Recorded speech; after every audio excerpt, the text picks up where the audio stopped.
In this video we're going to have a look at another modifier. We're going to have a look at the subdivision surface modifier, and the subdivision surface modifier is in itself a complete way of modeling objects, so very important one.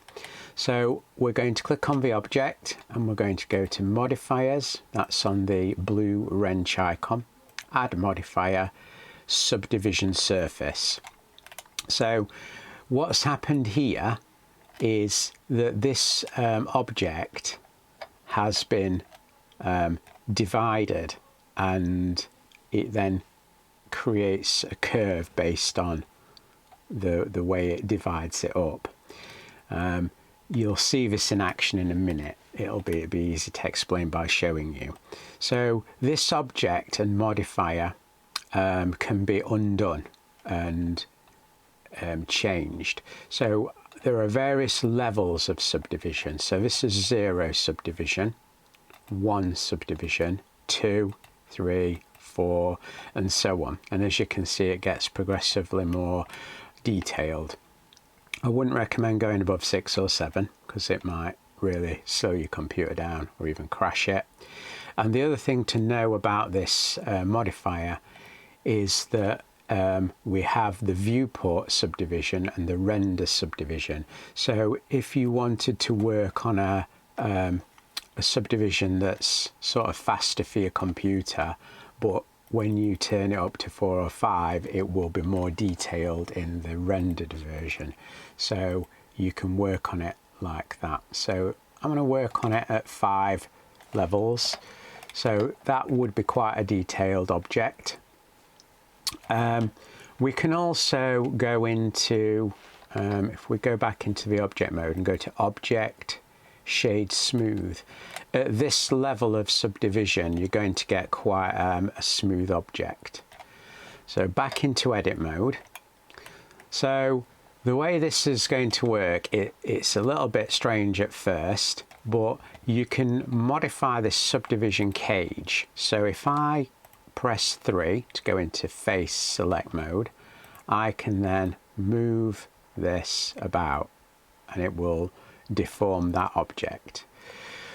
And what I can use is the loop cut tool to create a loop, and when two edges are closer together, then that object is sort of less round, if you like.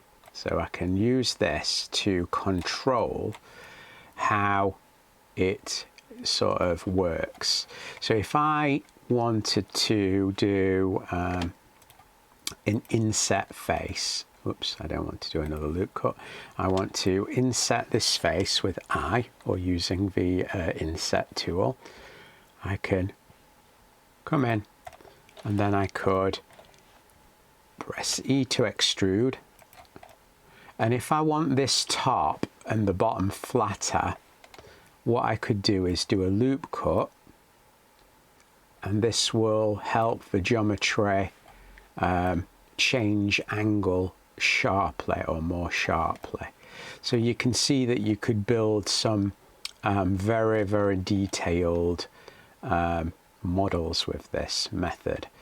So this is the subdivision surface workflow, and like I said, it is sort of what's called a non-destructive workflow, in which we can go back to the original object, or I can look at it in 1 degree of subdivision, or 2, or more, however detailed I want that model to be. Let's say I want it at 2 subdivisions, maybe it's a game ready asset. I can come out of tab and then I can click on here and apply. And now that modifier is gone, I can't change the level anymore, but we've got a nice topology for this object. So we've actually created all this geometry, and you can see that it's all made of quads. So we could add additional loop cuts, we could do extra things to this now. You know, we could click on, get rid of the loop cut tool, we could click on areas here and we could extrude them in, and we could do things like that. Now this shading artifact here is because of the way we're shading this object, and I'll look into this a bit more later. But if we put shade flat on object shade flat, you'll see the true polygon nature of that object. And there are ways to deal with the having it smooth and flat at the same time, but we'll look at that in another video.